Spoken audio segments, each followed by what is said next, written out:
Hello नमस्कार जय हिंद। स्वागत सभी का अधिका मंत्रा के यूट्यूब चैनल पर। और मैं विकास गुप्ता हाजिर हूँ आपके बीच एक और नए वीडियो के साथ, जहाँ हम डिस्कस करेंगे ऑडिटिंग और अंकेक्षण के बारे में।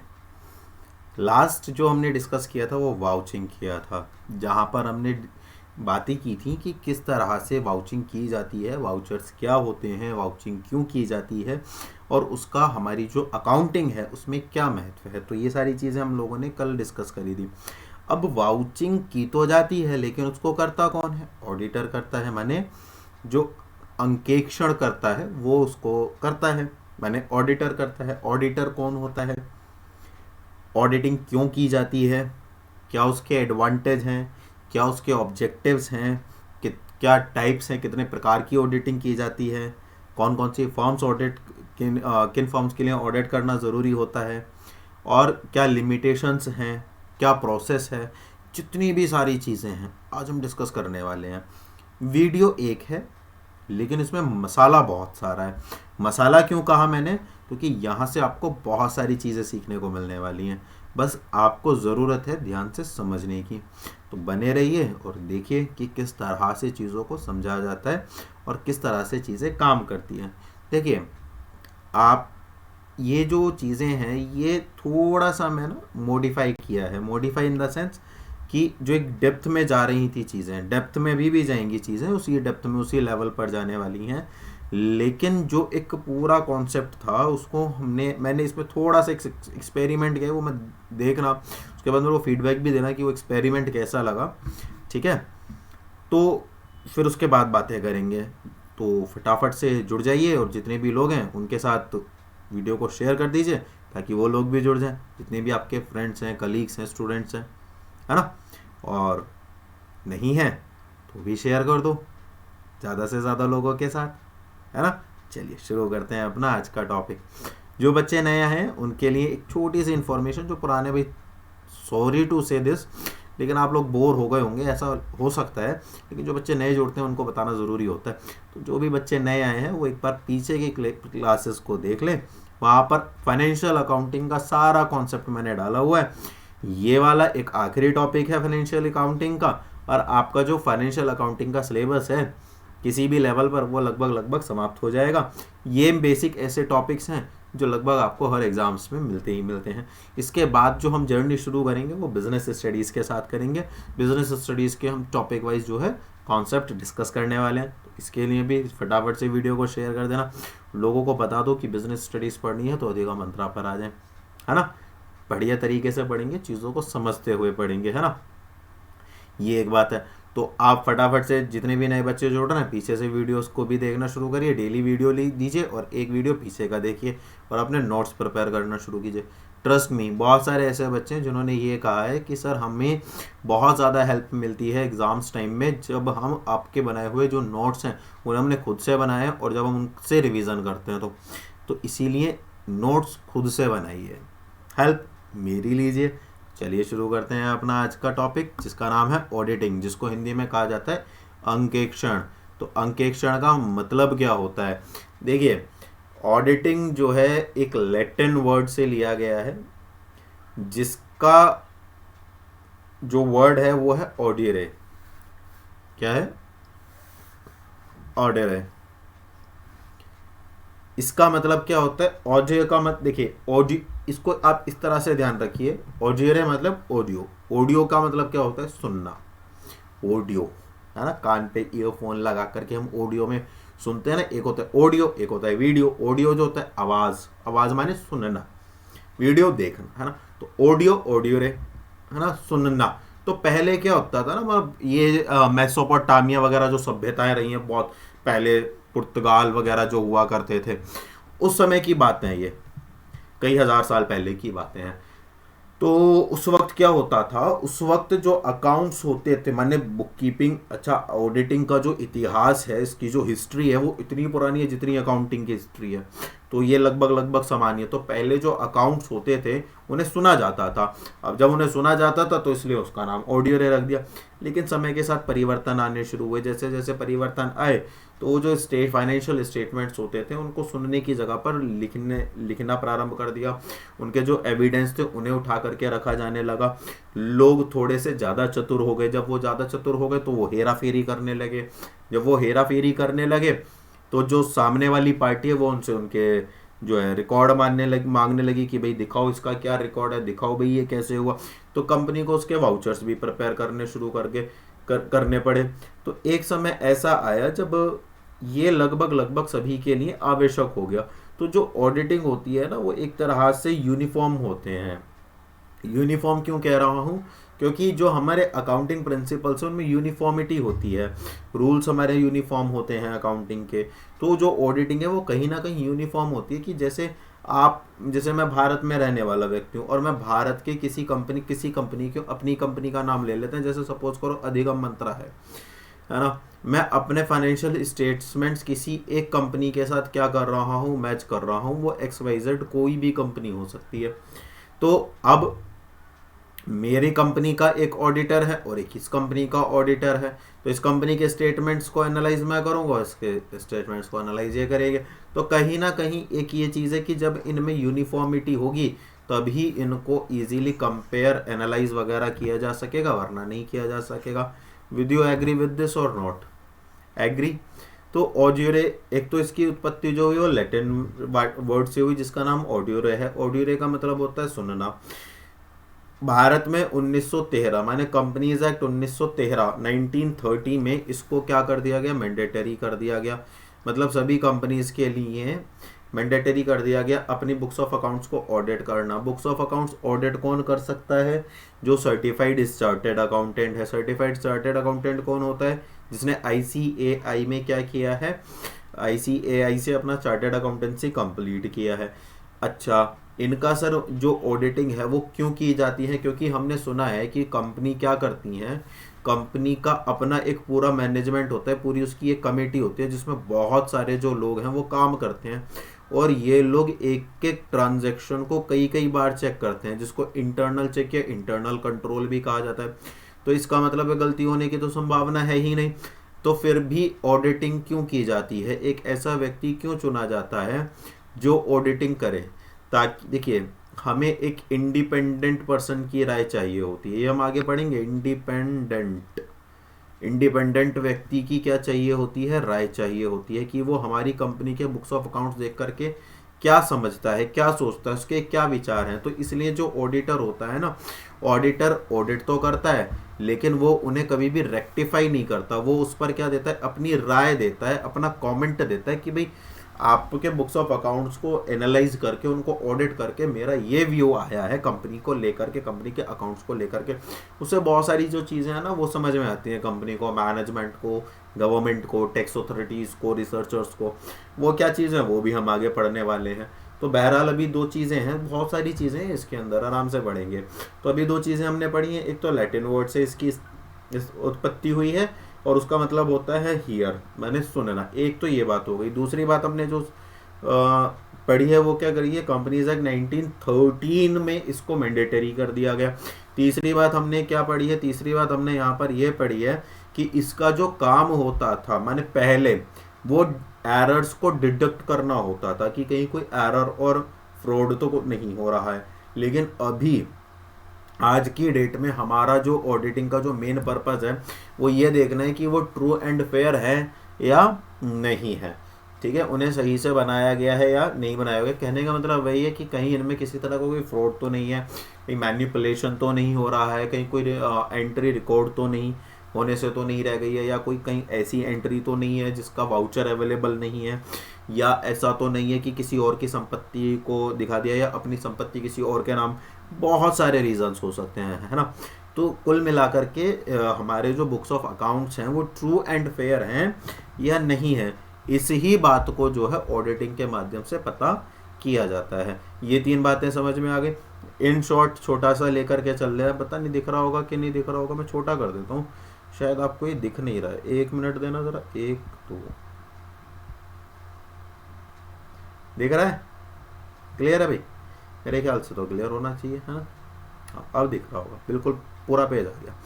तो बेटे समझ में आ गया, तीन चीज़ें समझ में आ गई। एक तो सुनना लैटिन वर्ड से लिया गया है, दूसरा 1913 कंपनीज एक्ट 1913 में इसको मैंडेटरी कर दिया गया। तीसरा क्या है, जो हमारे फाइनेंशियल स्टेटमेंट्स हैं वो ट्रू एंड फेयर हैं कि नहीं है, ये एक चीज़ है। कुछ लोगों ने ऑडिटिंग की डेफिनेशन दी है, आपसे क्या कहेगा वो डेफिनेशन दे देगा। अब वो यहाँ से देखो कितने सारे क्वेश्चन बनते हैं, किस शब्द से उत्पत्ति हुई, ऑडियो का मतलब क्या होता है ना? और क्या कहते हैं, कब इसको मैंडेटरी किया गया भारत के अंदर, है ना? या इसका मेन ऑब्जेक्टिव क्या है, मेन पर्पज क्या है ना? तो ये तीन क्वेश्चन तो आपके यहीं पे बन गए। एक क्वेश्चन और आपका क्या बन जाएगा, आपसे ना कोई डेफिनेशन दे देगा, डेफिनेशन देकर के आपसे नाम पूछ लेगा कि बताइए ये किस राइटर ने या किस पर्सन ने या किस इकोनॉमिस्ट ने या किस ऑडिटर ने, किस इंडिविजुअल ने इस डेफिनेशन को दिया। तो कुछ डेफिनेशन भी देख लेते हैं। देखिए एक डेफिनेशन तो ये है, auditing is such an examination of the books, accounts and vouchers of a business shall enable to auditor to satisfy himself whether or not the balance sheet is properly drawn up so it exhibit a true and correct view of the statement of affairs of the business according to the best of the information given to him and as shown by the book। ये किसने कहा है? Spicer and पिगलर ने कहा है। इसका मतलब क्या है? इसका मतलब ये है कि जो ऑडिटिंग है, माने जो लेखा परीक्षा है या जिसको आप अंकेक्षण भी कहते हैं, ये एक ऐसी प्रक्रिया है या एक ऐसा प्रोसेस है जिसमें जितने भी हमारे बुक्स ऑफ अकाउंट्स हैं, माने जितने भी बही खाते हैं या खाते हैं, और जितने भी हमारे वाउचर्स हैं, उन सभी की क्या की जाती है? जांच की जाती है। उन सबको एनालाइज किया जाता है। क्या किया जाता है? एनालाइज, माने उन सबको एग्जामिन किया जाता है कि जो इन्फॉर्मेशन व्यापार द्वारा दी गई है, किसमें? बुक्स ऑफ अकाउंट्स में, और जो इन्फॉर्मेशन उसमें रिकॉर्ड की गई है वो बिल्कुल सही है अथवा नहीं है। माने वो एक true and fair picture represent करता है बिजनेस की या नहीं। कहने का मतलब इसको आसान भाषा में ऐसे समझ लीजिए कि कथनी और करनी में अंतर है या नहीं है। कथनी और करनी समझ में आता है, कहा कुछ लिखा कुछ। कहा तो कि भाई हमारी जो कंपनी है वो डूब रही है, लेकिन वहां पर फंड रेज करने के लिए उन्होंने बहुत ज़्यादा दिखा दिया। दूसरा क्या, एक तरफ तो कंपनी कह रही है कि हमारे पास प्रॉफिट नहीं हो रहा टैक्स से बचने के लिए, और उधर कंपनी अपनी एसेट खरीद रही है। तो कथनी और करनी, तो जो कंपनी दिखा रही है क्या बुक्स ऑफ अकाउंट्स में भी उन्हीं को रिकॉर्ड किया गया। तो जब हम अपने वाउचर्स और बुक्स ऑफ अकाउंट्स को क्या करते हैं? एग्जामिन करते हैं, उनको जांच करते हैं, और उनसे जो जानकारी हमें मिलती है व्यवसाय के संबंध में, तो उसको क्या कहा जाता है? ऑडिटिंग कहा जाता है। और ये किसने कहा? स्पाइसर एंड पैगलर ने कहा है। ठीक है, इसके बाद और क्या है? Auditing is concerned with verification of accounting data. ये डाटा है, डारा नहीं है।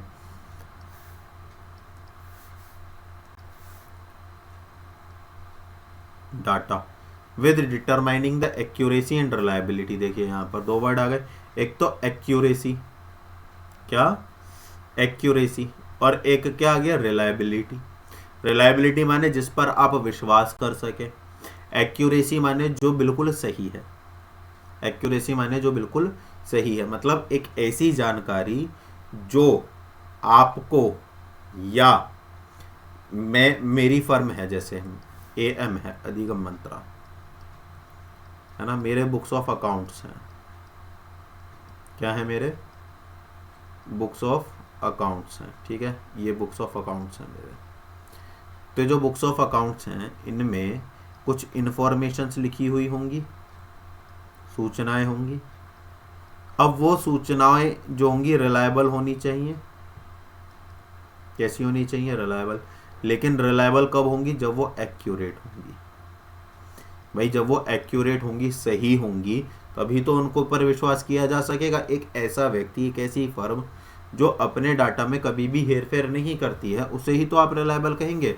जैसे ऐसे ही उदाहरण के तौर पर मैं एक आपको नाम बता देता हूँ। जैसे एक कंपनी है टाटा,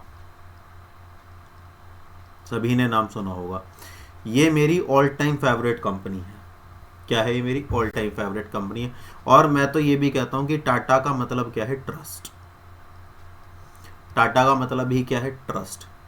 तो जहाँ अगर टाटा में कहीं पर जैसे उनके बुक्स ऑफ अकाउंट्स हैं, है ना, उनके बुक्स ऑफ अकाउंट्स हैं और उनके बुक्स ऑफ अकाउंट्स में कहीं पर ये लिखा है कि भाई हमने इतना खर्चा किया, तो मैं उसको उस बात को बिल्कुल मानने के लिए तैयार हूँ कि हाँ भाई इन्होंने इतना खर्चा कर लिया होगा, इतना इन्वेस्टमेंट उन्होंने कर लिया होगा, या इतना नुकसान हुआ है तो वास्तव में नुकसान हुआ होगा। क्यों? क्योंकि मुझे ये पता है कि यहाँ पर अकाउंट्स क्या होते हैं, हमेशा एक्यूरेट होते हैं। जहाँ पर एक्यूरेसी होगी वहीं पर क्या होगा, रिलायबिलिटी होगी। तो एक्यूरेसी और रिलायबिलिटी की जो बात करता है, दोबारा सुनो, एक्यूरेसी और रिलायबिलिटी, है ना, एक्यूरेसी और रिलायबिलिटी की जो बात करता है उसका नाम क्या है, मूड्स। क्या नाम है उसका, मूड्स। क्या नाम है उसका, मूड्स। ठीक है ना, शुद्धता और विश्वसनीयता। ठीक है, मूड्स माने चुप, मूड्स को यह ध्यान रख लो, मूड्स माने म्यूट, मूड्स माने म्यूट, है ना, मूड्स माने म्यूट।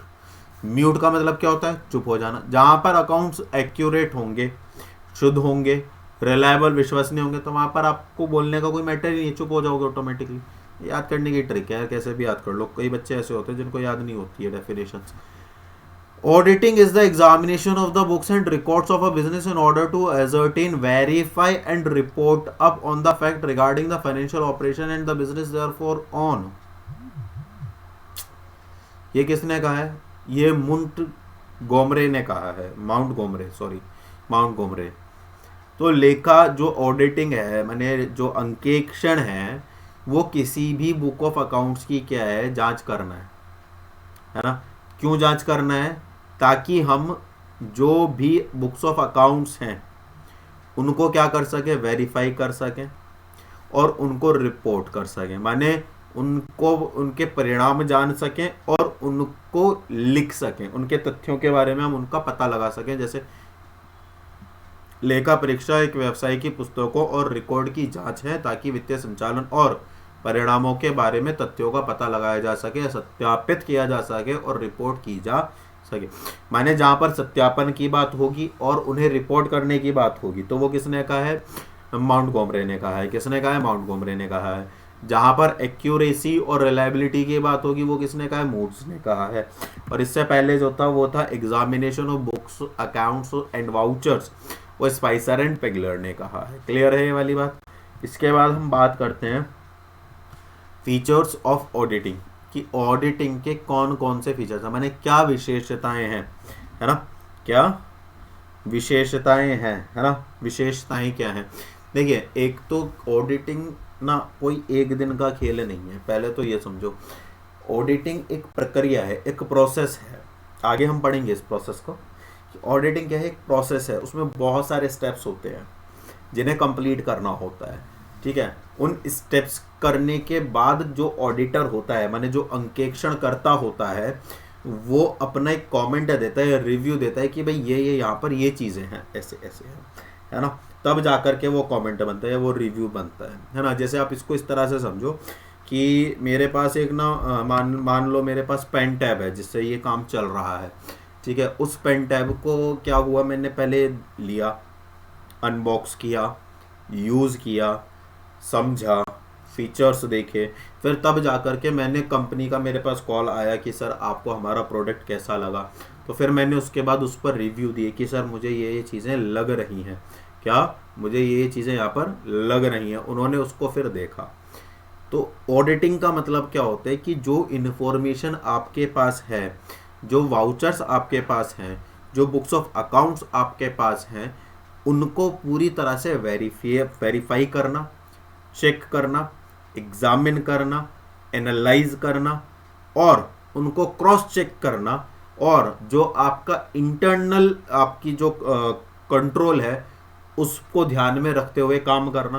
तो ये जब सारी चीज़ें हम करते हैं तब जाकर के ऑडिटिंग क्या होती है, कंप्लीट होती है। तो इसमें कुछ फीचर्स होते हैं, वो फीचर्स जो है वो क्या क्या है वो मैं आपको एक बार बता रहा हूँ। एक तो सिस्टमेटिक एग्जामिनेशन है, माने हर चीज़ क्या है, बड़ी सिस्टमेटिक है। कि पहले ये होगा। मैंने कहा ना ये प्रोसेस है, प्रोसेस का जहाँ पर भी प्रक्रिया या प्रोसेस वर्ड जुड़ जाए तो समझ जाना वहाँ पर स्टेप टू स्टेप काम हो रहा है।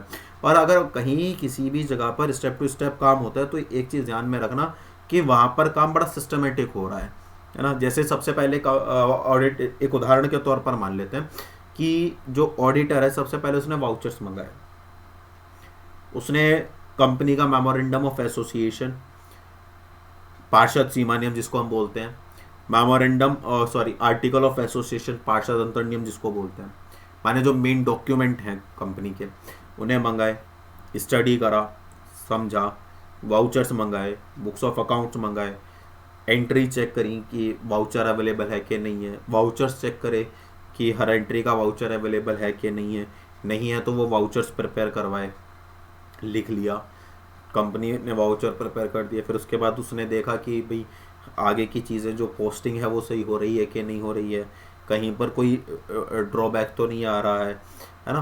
तो जैसे डॉक्टर होता है ना, तो डॉक्टर क्या करता है, नब्ज देख करके किसी भी मरीज की कंडीशन बता देता है। तो ऐसे ही ऑडिटर होता है, ऑडिटर भी क्या करता है, बुक्स ऑफ अकाउंट्स देख करके कंपनी की पोजीशन बता देता है कि कितना पानी में और क्या है।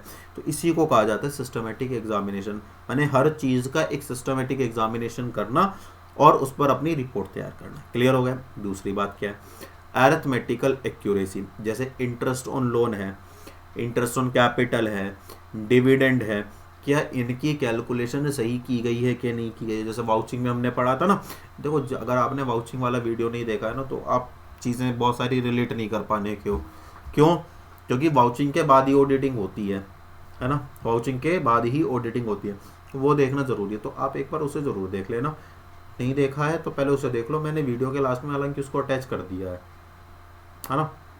तो ये एक चीज़ है। चेक कंप्लीटनेस का मतलब क्या है कि आपके बुक्स ऑफ अकाउंट्स कंप्लीट हैं कि नहीं है, आपके लेजर्स जो बुक है वो कंप्लीट हैं कि नहीं है, या आपके जो वाउचर्स हैं वो कंप्लीट हैं कि नहीं है, कहीं कहीं अधूरा वाउचर तो नहीं रह गया है, आपने जो ट्रांजैक्शन करनी थी वो ट्रांजैक्शंस कंप्लीट हैं, ऑन टाइम ऑन डेट हैं कि नहीं। तो ये सारी चीज़ें ऑडिटिंग के अंदर होती हैं, माने एक चेकिंग होती है, एक एग्जामिनेशन मतलब हम एग्जामिन करते हैं कि वो चीज़ें हैं कि नहीं है ना, डन बाय इंडिपेंडेंट पर्सन। इसका मतलब क्या है कि ऑडिटिंग जो की जाती है वो इंडिपेंडेंट माने स्वतंत्र व्यक्ति से की जाती है। अब सर स्वतंत्र व्यक्ति कौन होता है, बेटे स्वतंत्र व्यक्ति वो होते हैं जिन पे जो कंपनी में किसी भी प्रत्यक्ष रूप से कंपनी से नहीं जुड़े, जो प्रत्यक्ष रूप से कंपनी से नहीं जुड़े, अप्रत्यक्ष रूप से भी नहीं। जैसे मैं अधिगम मंत्रा का एक कर्मचारी हूँ, एम्प्लॉय हूँ, तो मैं कंपनी के ऑडिटिंग नहीं कर सकता, है ना। लेकिन कोई बाहर का व्यक्ति जो मेरा प्रोडक्ट नहीं ले रहा है, मेरा कस्टमर नहीं है, मैंने उससे लोन नहीं लिया है, या उसने मेरी फर्म में इन्वेस्टमेंट नहीं किया हुआ है, या वो मेरा फ्रेंड नहीं है, एक ऐसा व्यक्ति जो मेरे लिए और कंपनी के लिए क्या है बिल्कुल अलग है। देखिए मैं ये जानना चाहता हूँ कि मेरी कंपनी कैसी है, वो कौन बता पाएगा, थर्ड पर्सन बता पाएगा। कौन बता पाएगा, थर्ड पर्सन बता पाएगा। तो मैं थर्ड पर्सन से अपनी राय जानना चाहूँगा, तो जाहिर सी बात है जो थर्ड पर्सन होगा वो बिल्कुल क्या होगा, अननोन होगा, इंडिपेंडेंट होगा, वो बिल्कुल इंडिपेंडेंट होकर के मेरी कंपनी के रिव्यूज देगा, है ना। वेरिफिकेशन ऑफ फाइनेंशियल रिजल्ट, जो हमारे फाइनेंशियल रिजल्ट्स रहे हैं, हमारी एसेट्स कितनी रही हैं, गुडविल कितने हैं, क्रेडिटार्स कितने हैं, हमारा प्रॉफिट कितना हुआ है, रेवेन्यू कितना जनरेट हुआ है, उनको वेरीफाई करना, है ना, ठीक है ना। रिव्यू ऑफ अकाउंटिंग सिस्टम, हमारा जो अकाउंटिंग सिस्टम है वो कैसा है ना, हमारा जो अकाउंटिंग सिस्टम है वो कैसा है, उसको रिव्यू करना, उसको देखना कि किस तरह की पॉलिसीज़ जो हैं वो फ्रेम की गई हैं, किस तरह की जो पॉलिसीज़ हैं उनको यूज़ किया जाता है, कौन सा मेथड यूज़ किया जाता है, वो सारी चीज़ें। इंफॉर्मेशन सप्लाइड बाय एमजीटी का मतलब यहाँ पर मैनेजमेंट है, क्योंकि है ना छोटा सा लिखा है,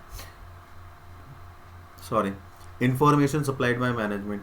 बहुत सारी ये सारी ऑडिटर जो है थर्ड पर्सन है, आप ये मानकर चलो। तो सर दो पर्सन कौन है, तो एक तो कंपनी है ना, एक कौन है, कंपनी है, एक कंपनी के बोर्ड ऑफ डायरेक्टर्स या शेयर होल्डर्स हैं, है ना। तीसरा व्यक्ति कौन है ना, तीसरा व्यक्ति कौन है, ऑडिटर है। ऑडिटर के पास इंफॉर्मेशन कहाँ से आएंगी, सर कंपनी देगी। कंपनी में कौन व्यक्ति देगा, सर या तो बोर्ड ऑफ डायरेक्टर्स माने मैनेजमेंट देगा, या शेयर होल्डर्स देंगे। उसको एग्जामिन करना कि जो इन्फॉर्मेशन हमें मिली है क्या वो रिलायबल है कि नहीं है, कहीं कोई माल प्रैक्टिस तो नहीं हो रही है, कहीं कोई सिस्टमेटिक तरीके से फ्रॉड तो नहीं किया जा रहा है, कहीं जो कैश है उसका मैनिपुलेशन तो नहीं हो रहा है, सॉरी अकाउंट्स का मैनिपुलेशन तो नहीं हो रहा है, कैश की माल प्रैक्टिस तो नहीं हो रही है, हेरा फेरी तो नहीं हो रही है, बहुत सारी चीज़ें हैं। स्क्रूटनी ऑफ डॉक्यूमेंट, स्क्रूटनी का मतलब भी जांच करना होता है, स्क्रूटनी का मतलब भी क्या होता है, जांच करना होता है। अब डॉक्यूमेंट्स कौन कौन से करेंगे, डॉक्यूमेंट्स कौन कौन से करेंगे जी, जैसे मैंने भी बताया ना, memorandum of association, article of association, पार्षद सीमा नियम, पार्षद अंतर नियम, और ऑडिटर और कंपनी के बीच में जो कॉन्ट्रैक्ट हुआ है किसके आधार पर हुआ है, या गवर्नमेंट ने कब किसी कंपनी का ऑडिट करने के लिए कहा, जैसे अभी अडानी का एक बहुत किस्सा चल रहा है, आपकी नॉलेज में भी होगा। तो माना गवर्नमेंट ने क्या करा, गवर्नमेंट ने आदेश पारित कर दिया कि जाइए चलिए CAG साहब, अब आप अडानी ग्रुप की जो फाइनेंशियल स्टेटमेंट्स हैं उनको ऑडिट कीजिए। तो वो देखेंगे कि किन किन आधार पर हमें ऑडिट करना है। डॉक्यूमेंट्स की डिटेल्ड स्टडी, देखिए हर व्यक्ति हर फील्ड में डॉक्यूमेंट्स को बहुत अच्छे से स्टडी करता है, इसीलिए आपके लिए भी ज़रूरी है कि जितने भी टॉपिक्स डेप्थ में आपको कराए जा रहे हैं वो आप स्टडी करो, तभी आपको आपके रिजल्ट्स में क्या मिल पाएगा, प्रोग्रेस मिल पाएगा। नहीं भी है यहाँ से रिलेटेड, लेकिन कुछ ना कुछ तो आपके पास जा ही रहा है, कहीं ना कहीं तो आप इस चीज़ को यूज़ कर सकते हो, बच्चों को पढ़ाने में कर सकते हो, है ना, बहुत सारी चीज़ें हैं, ठीक है ना। Verification of assets, verification of sorry capital and revenue distinction, कई बार बड़ा कॉन्फ्लिक्ट हो जाता है यार, ये कैपिटल है या ये रेवेन्यू है, और कई बार तो जो अकाउंटेंट होता है ना, जो बुक्स ऑफ अकाउंट्स प्रिपेयर कर रहा होता है, वो कई बार कैपिटल को रेवेन्यू मान लेते हैं और रेवेन्यू को कैपिटल मान लेते हैं। फॉर एन एग्जांपल, मान के चलिए कि मशीनरी खरीदी, अब अगर कोई भी हम एसेट खरीदते हैं तो उस पर जो खर्चा होता है ना, उस पर जो खर्चा होता है वो सारा का सारा क्या क्या होता है, हमारा एसेट्स में इंक्लूड किया जाता है। लेकिन अगर वो खर्चा मशीन को खरीदने के कुछ दिन के बाद किया जाए, बाद में किया जाए, तो फिर वो खर्चा क्या बन जाता है, रेवेन्यू बन जाता है। क्या बन जाता है, रेवेन्यू बन जाता है, बोलो हाँ क्या ना। तो इसका मतलब ये है कि हमने कोई खर्चा किया और वो खर्चा हमने गलती से, जो मतलब बाद में खर्चा किया और वो खर्चा हमने गलती से क्या कर दिया, कैपिटल मान लिया, कैपिटल वाला खर्चा हमने गलती से रेवेन्यू मान लिया। तो वो इस चीज़ का भी बड़ा ध्यान रख, बिल्कुल पार की नज़र होती है। और इसीलिए किंगस्टन कॉटन मिल जो एक केस बड़ा रहा है 90s में, तो वहाँ पर तो कोर्ट ने ये आदेश तक दे दिया कि जो ऑडिटर्स होते हैं, जो माने अंकेक्षण करता होता है, वो वॉचडॉग होता है। माने जैसे एक प्रहरी होता है ना, घर पे प्रहरी, वॉचडॉग क्यों कहा गया, जैसे एक घर का जो प्रहरी होता है, माने जो डॉग होता है घर में, हल्की सी आहट हो जाए थर्ड पर्सन से, वो तुरंत भाप लेता है कुछ गड़बड़ है, हल्की सी भी कोई भी इधर उधर चीज़ हुई, वो तुरंत भाप लेगा कि भाई कोई ना कोई प्रॉब्लम आने वाली है, और वो तुरंत क्या हो जाएगा, सतर्क हो जाएगा। ऐसे ही क्या होता है, ऐसे ही ऑडिटर होता है। अगर उसे कहीं से भी गंध आ गई या उसको लग गया कि भाई यहाँ पर ये गड़बड़ हो रही है, वो तुरंत सतर्क हो जाएगा। वो क्या हो जाएगा, तुरंत सतर्क हो जाएगा। इसलिए वो एक एक चीज़ को बड़ी बारीकी से देखते हैं। समझ में आ गई बात, ये है वेरिफिकेशन ऑफ एसेट्स।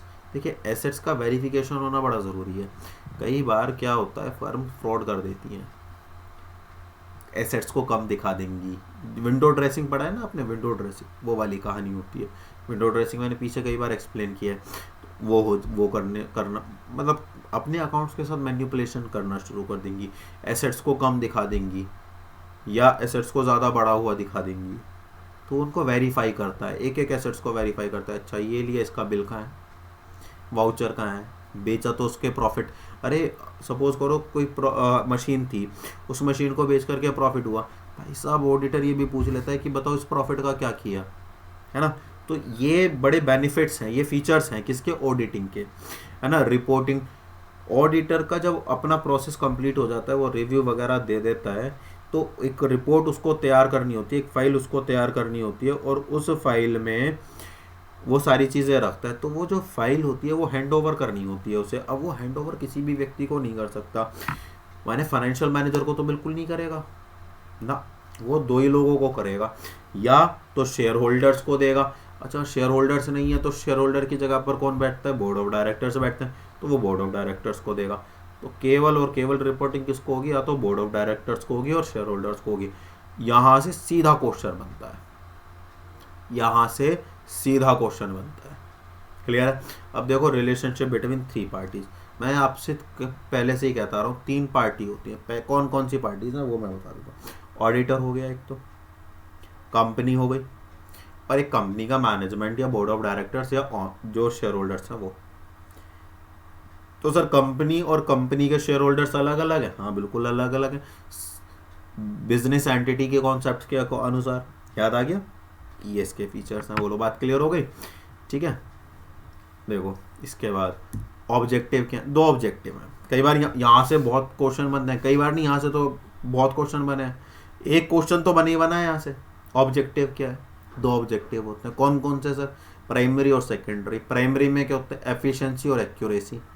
क्या मतलब सर? समझे नहीं। एक तो ये चेक करना कि जो अकाउंट्स हैं वो एफिशिएंट हैं कि नहीं है, और दूसरा वो एक्यूरेट है कि नहीं है। अच्छा सर, दूसरा एरर क्या है? दूसरा ऑब्जेक्टिव क्या है? To find the error and fraud. अच्छा, तो इसमें जो है कई बार वो आपसे पूछ लेगा कि उसका सेकेंडरी ऑब्जेक्टिव क्या है ना? तो वो आपको इस तरह से, जैसे डिस्क्लोजर ऑफ एरर तीन तरह के हो सकते हैं, क्लैरिकल, कंपोजिटिंग और एरर ऑफ प्रिंसिपल। फ्रॉड तीन तरह से हो सकता है, कैश का मिसयूज कर सकते हो, गुड्स एक्सप्लॉइट कर सकते हो, अकाउंट्स को मैनिपुलेट कर सकते हो। अवॉइडेंस ऑफ एरर, कोई एरर हुआ आपने उसको अवॉइड कर दिया। अवॉइडेंस ऑफ फ्रॉड, ये जो फ्रॉड्स होते हैं ना, देखो एरर होना स्वाभाविक है। कोई भी, मेरे जैसे मैं आप लोगों को पढ़ाता हूँ तो कई बार मेरे से भी बहुत सारी गलतियाँ हो जाती हैं। कई बार तो ऐसा होता है कि मैं पढ़ा रहा हूँ और बोलते बोलते ही कई बार कुछ चीज़ें इधर उधर हो जाती हैं। तो एरर होना बहुत स्वाभाविक है, मतलब एक व्यक्ति के लिए बड़ा स्वाभाविक है ना। तो इसलिए मैं आप लोगों से कहता भी हूँ कि बड़े थोड़े ध्यान से ना समझो, और अगर आपको कहीं पर भी कोई डाउट लगा करे तो पूछ लिया करो, है ना।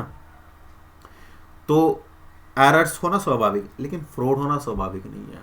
अच्छा, जो ऑडिटर होता है, ऑडिटर को और ज़्यादा ध्यान इसलिए देना पड़ता है क्योंकि कंपनी में एरर कम होते हैं, फ्रॉड्स ज़्यादा होते हैं।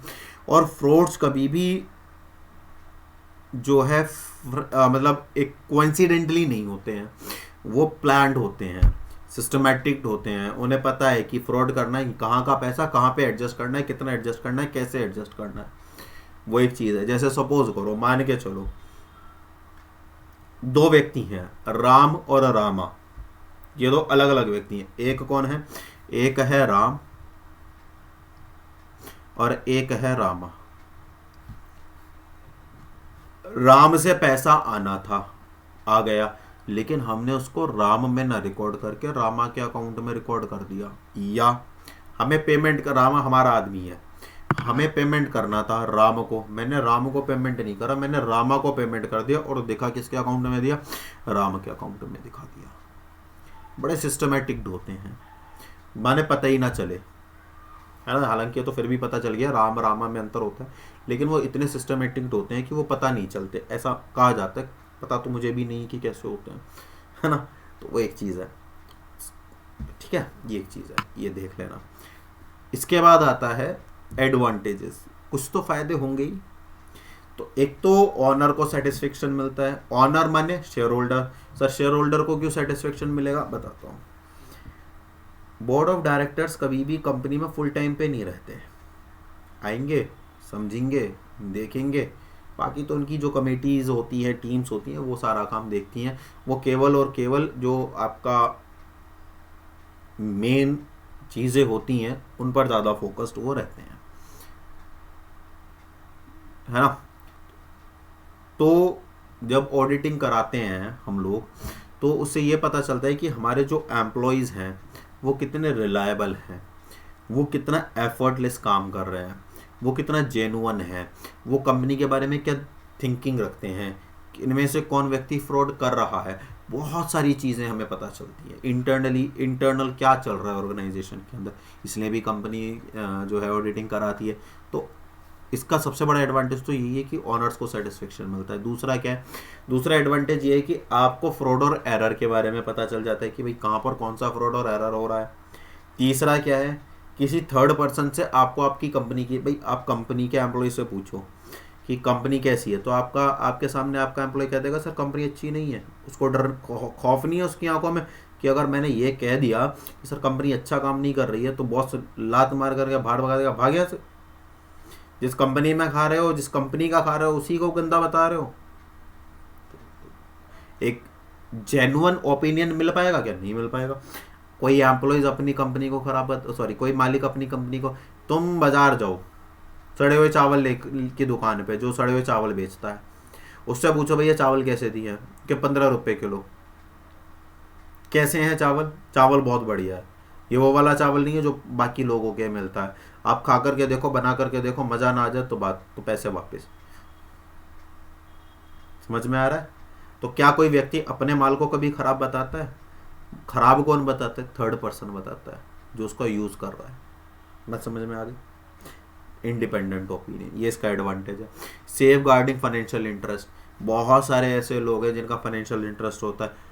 क्रेडिटार्स होते हैं, बैंक्स होते हैं, इन्वेस्टर्स होते हैं, मैनेजमेंट खुद होता है, एम्प्लॉयज़ होते हैं, ये सारा का सारे लोगों का इंटरेस्ट होता है फर्म में। भाई बैंक ये चाहता है, ये देखना चाहता है कि मेरे को लोन वापस मिलेगा कि नहीं मिलेगा, या मैं जो लोन दूंगा वो सेफ है कि नहीं है, गवर्नमेंट मेरे को टैक्स मिलेगा कि नहीं मिलेगा, एम्प्लॉय मेरी यहाँ पर सैलरी बढ़ेगी कि नहीं बढ़ेगी, सब कुछ तो फाइनेंशियल है। तो सेफ गार्डिंग फाइनेंशियल इंटरेस्ट है। मॉरल चेक ऑन एम्प्लॉय, देखो मैंने भी क्या कहा, यहाँ पर एम्प्लॉयज़ की मॉरलिटी चेक होती है कि वो ऑर्गेनाइजेशन को लेकर के अपना एटीट्यूड क्या रखते हैं, अपना बिहेवियर क्या रखते हैं।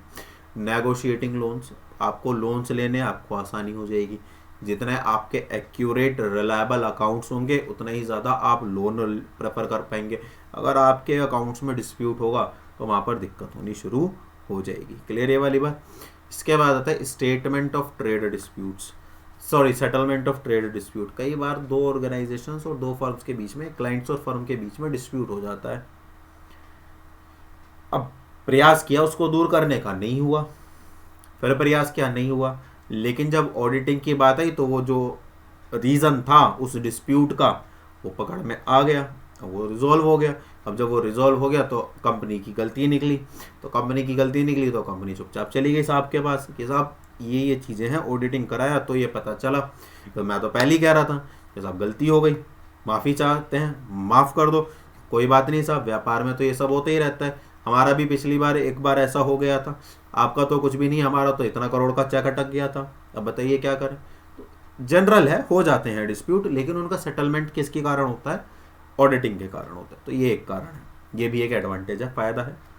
Proper verification of books, vouchers check होते हैं, लेजर जर्नल चेक होते हैं, अर्थमेटिकल एक्यूरेसी चेक होती है। तो इसका मतलब क्या है कि आपका जो बुक्स ऑफ एसेट्स वेरीफाइड होती हैं, कैलकुलेशंस चेक की जाती है, तो इसका मतलब क्या, आपकी बुक्स में जितना कुछ है सारा कुछ तो वेरीफाई किया जा रहा है, प्रॉपर वेरिफिकेशन होता है। Compliance with the regulations, compliance with the regulations का मतलब क्या है? कंप्लाइंस विद रेगुलेशन का मतलब है कि आपकी जितनी भी अथॉरिटीज़ हैं, जैसे बैंक है, central board of direct tax है, CBDT जिसको हम बोल देते हैं, है ना, RBI है ना, security exchange board of India है ना, SEBI जिसको हम बोल देते हैं, या फिक्की है। बहुत सारी ऐसी संस्थाएं हैं जो इंटरेस्टेड होती हैं कंपनी की बुक्स ऑफ अकाउंट्स को जानने के लिए, तो उनके साथ भी कंप्लाइंस करना आसान हो जाता है। असेसमेंट ऑफ कंट्रोल, यहाँ पर समझने की बात यह है कि जो बुक्स ऑफ अकाउंट्स हैं वो इंटरनल जो एम्प्लॉयज़ हैं जो फर्म में काम कर रहे हैं उनके द्वारा तैयार किए जाते हैं, फिर वो एक दूसरे से क्रॉस चेक भी किए जाते हैं, जिसको इंटरनल चेक कहा जाता है। क्या कहा जाता है? Internal check. तो ये जो सारा प्रोसेस होता है इसको कहते हैं इंटरनल कंट्रोल।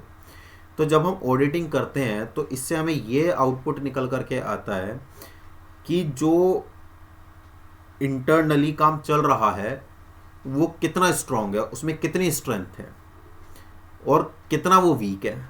अगर स्ट्रेंथ है तो डिस्प्यूट्स, एरर्स, फ्रॉड्स बहुत कम होंगे, लेकिन अगर ऐसा नहीं है तो उनकी संख्या बढ़ जाएगी।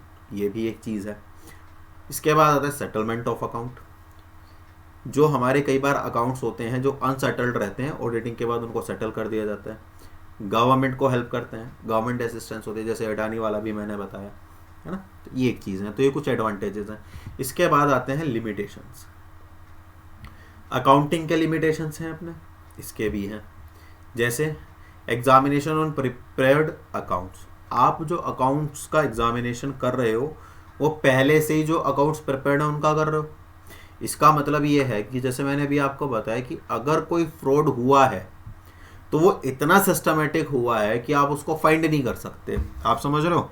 तो इसका मतलब कि ये इसका एक लिमिटेशन बन गया कि भाई आप प्रॉपर जो अकाउंटिंग सिचुएशन है आप अभी भी उसको रिफ्लेक्ट नहीं कर पा रहे हो, कहीं ना कहीं उसमें अभी भी कोई ना कोई दिक्कत बनी हुई है। ये बात सहमत है? Accounts involve estimates. एस्टिमेट्स माने नियर बाय। अकाउंट्स हमेशा क्या होते हैं? एस्टिमेट्स होते हैं, एस्टिमेट्स पर आधारित होते हैं, ठीक है ना। Not access to full information. कई बार उसमें इंफॉर्मेशन पूरी भी नहीं होती। भाई जितना मैनेजमेंट में ने इंफॉर्मेशन प्रोवाइड कराई उसके हिसाब से ऑडिटिंग हो गई। Auditor not an expert. देखो ऑडिटर भी मैंने भी क्या कहा, हर व्यक्ति से गलती हो सकती है। ऑडिटर भी कौन है? व्यक्ति ही है। कभी कभी उससे भी कुछ गलतियां हो जाती हैं, तो वो एक एक्सपर्ट नहीं है। Different from N investigation. Auditing अलग है, इन्वेस्टिगेशन अलग है ना। ऑडिटिंग अलग है और इन्वेस्टिगेशन अलग है, ठीक है ना।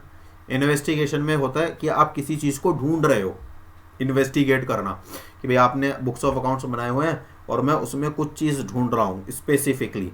जैसे कोई एक फ्रॉड, एक ट्रांजैक्शन है, मैं उस ट्रांजैक्शन को ढूंढ रहा हूँ कि वो ट्रांजैक्शन क्या थी, वो इन्वेस्टिगेशन है। ऑडिटिंग क्या है? जो होलसेल काम चल रहा है वो ऑडिटिंग है ना। Different from investigation. Dependence on inside information, वही वाली चीज़ है। जो हमारा बुक्स ऑफ अकाउंट्स हैं, जो हमारे प्रोस्पेक्टस हैं, मेमोरेंडम ऑफ एसोसिएशन है, आर्टिकल ऑफ एसोसिएशन है, ये सब किस पर डिपेंडेंट है? इनसाइड इंफॉर्मेशन पे। तो जो ऑडिटिंग की जाएगी वो किस पर की जाएगी? बताओ। जो ऑडिटिंग की जाएगी वो किस पर की जाएगी? Inside information. Faulty इनएडिक्वेट external evidence. कई बार हम कोई ऐसा है, भाई एविडेंस ही है ना वाउचर, तो वाउचर फेक प्रिपेयर नहीं हो सकते? हो सकते हैं, है ना। इनकंक्लूसिवनेस ऑफ एविडेंस। क्या? इनकंक्लूसिवनेस of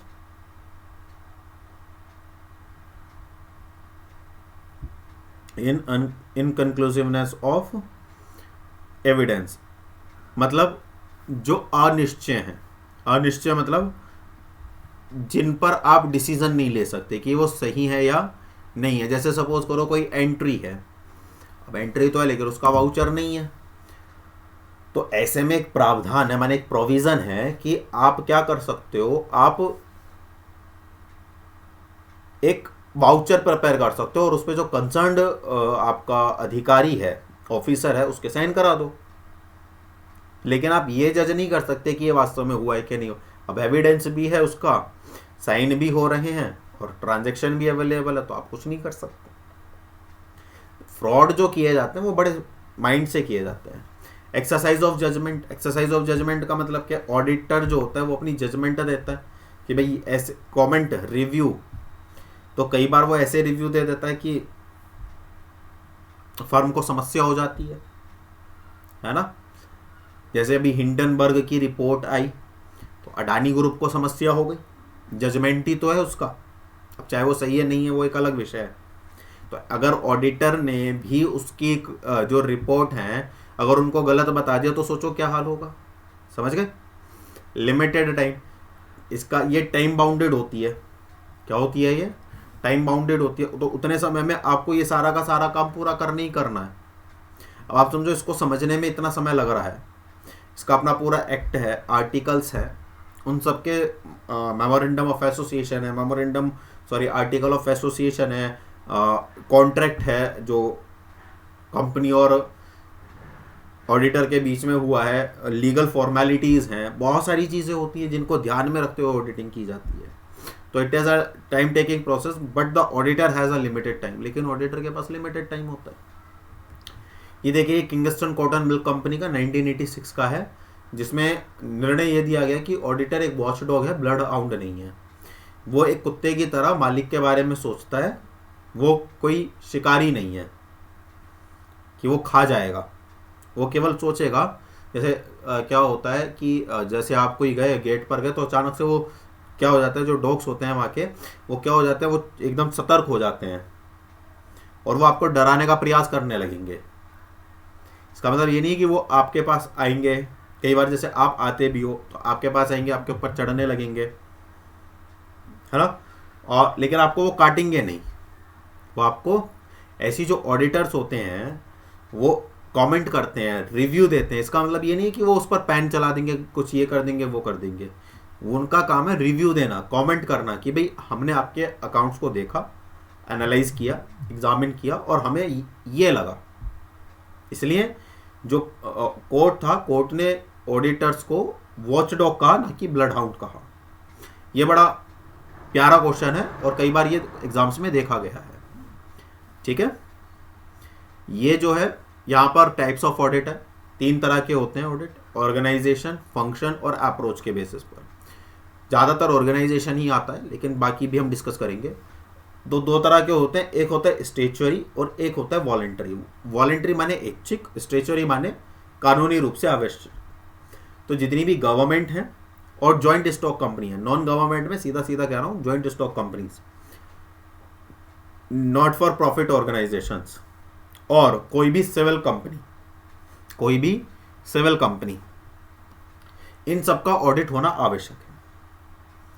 sole proprietor, Hindu undivided family और पार्टनरशिप, इनका ऑडिटिंग जो है ऐच्छिक है। वो चाहें तो करा सकते हैं, नहीं चाहें तो कानूनी रूप से आवश्यक नहीं है। यहाँ से भी एक क्वेश्चन बनता है कि किन ऑर्गेनाइजेशंस के लिए ऑडिटिंग कराना आवश्यक नहीं है या क्यों नहीं है। क्यों नहीं है? क्योंकि कानूनी, जैसे ऑप्शन आ जाएगा कि भाई जो सोल प्रोप्राइटरशिप है या हिंदू अनडिवाइडेड फैमिली या पार्टनरशिप है, उनके लिए ऑडिटिंग कराना आवश्यक नहीं है। क्यों? क्योंकि उनके लिए लीगल कंपल्सन नहीं है कि भाई कानूनी रूप से आपको कराना ही कराना, इसलिए वो नहीं कराती हैं। कानूनी रूप से आवश्यक हो जाएगा तो उन्हें कराना पड़ेगा, है ना, ये एक चीज़ है। सॉरी। फंक्शंस के बेसिस पर 2 तरह के होते हैं, इंटरनल और एक्सटर्नल। इंटरनल जो कंपनी के एम्प्लॉयज करते हैं, कोई भी बीकॉम व्यक्ति कर सकता है, एमकॉम व्यक्ति कर सकता है। एक्सटर्नल जो ऑडिटर्स के द्वारा किए जाते हैं, जिसे केवल और केवल चार्टर्ड अकाउंटेंट करता है।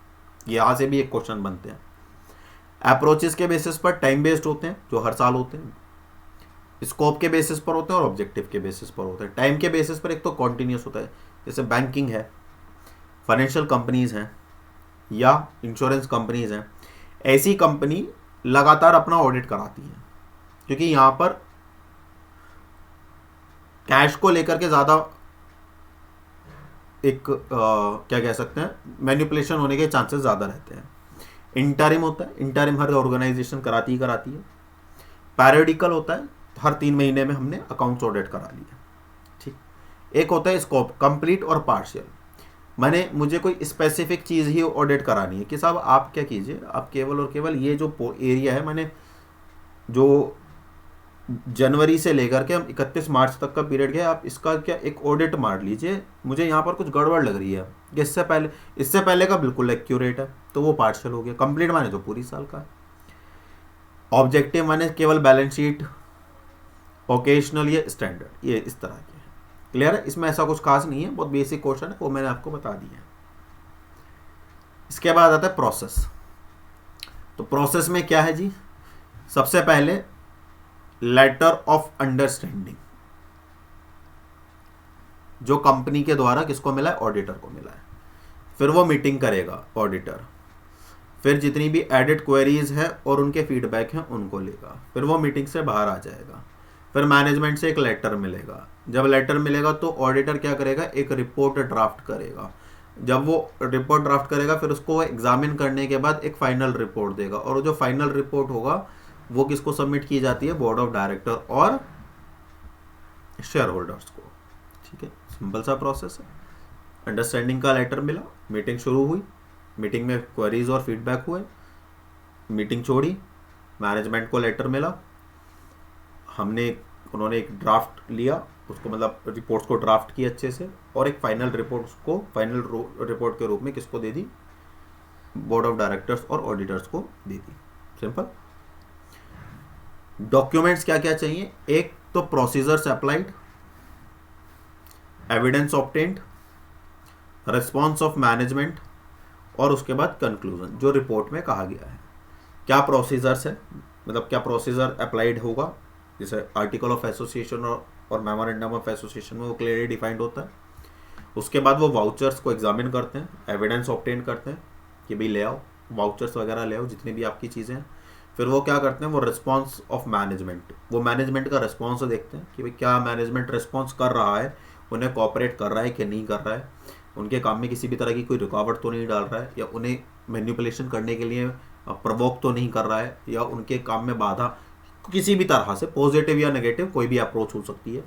और जब वो इन सब चीज़ों को, इन 3 चीज़ों को एनालाइज कर लेता है, देख लेता है, समझ जाते हैं, बहुत सारी चीज़ें वो कहते भी नहीं है और केवल ऑब्जर्व करते हैं कि हाँ भाई यहाँ पर ये चीज़ें चल रही हैं, और फिर फाइनली वो एक रिपोर्ट जो यहाँ पर हमने पढ़ी थी ना, वो एक ड्राफ्ट करता है यहाँ पर कि ड्राफ्ट ऑडिट रिपोर्ट। तो फिर वो एक सारी की सारी चीज़ें वहाँ पर लिखता है और फिर वो फाइनल रिपोर्ट तैयार करके दे देता है। और ये जो रिपोर्ट होती है रजिस्ट्रार के पास भी जाती है ना। ये कंपनी के लिए बहुत ज़्यादा इंपॉर्टेंट होती है, कंपनी की गुडविल के लिए। तो ये जो था हमारा ऑडिटिंग का था, एंड आई रियली होप कि आपने ये वाला ऑडिटिंग का जो चैप्टर है वो इन्जॉय किया होगा, और काफ़ी सारे जो डाउट्स थे आपके वो क्लियर हुए होंगे। बाकी एक बार, अच्छा एक्सपेरिमेंट मैंने क्या किया था, मैंने इसमें आपको एक्सप्लेन नहीं किया, बल्कि मैंने इसको कोशिश करी थी कि मैं आपको लाइव एग्जांपल के आधार पर या कंपनी के बेसिस के आधार पर एक बता सकूं कि कौन सी चीज़ें कैसे काम करती हैं, मतलब एक थ्योरेटिकल वे में बता सकूं, है ना, ताकि आप उनको रिकॉल कर सको और फिर उन्हें क्या कर सको, नोट्स बना सको। तो ये एक प्रयास है, आप कोशिश करो कि इनके बेसिस पर आप जो पॉइंट्स मैंने हाईलाइट किए थे, और मैंने ये भी बताया था कि भाई यहाँ पर ये चीज़ें होती हैं और यहाँ से क्वेश्चन बनता है, तो आप उनके बेसिस पर एक नोट्स तैयार करो और मुझे बताओ कि आपको ये वीडियो कैसा लगा, और ये एक्सपेरिमेंट जो मैंने किया था वो सही था या वो ही जो डिटेल्ड में चला आ रहा है वो ही सही है। तो आप मुझे एक बार थोड़ा सा डिफ्रेंसिएशन, जो रेगुलर जुड़े हुए हैं जो नहीं जुड़े हैं, वो एक बार बताइए मेरे को कि आपका अनुभव आज का कैसा रहा। बाकी मिलेंगे कल, और कल तो संडे हो जाएगा, कल तो नहीं, मंडे से फिर हम स्टार्ट करेंगे बिजनेस स्टडीज़। तब तक अपना ख्याल रखिए, खुश रहिए, मस्त रहिए। और हाँ, एक चीज़ और मैं बता देता हूँ कि वीडियो को ज़्यादा से ज़्यादा शेयर करो।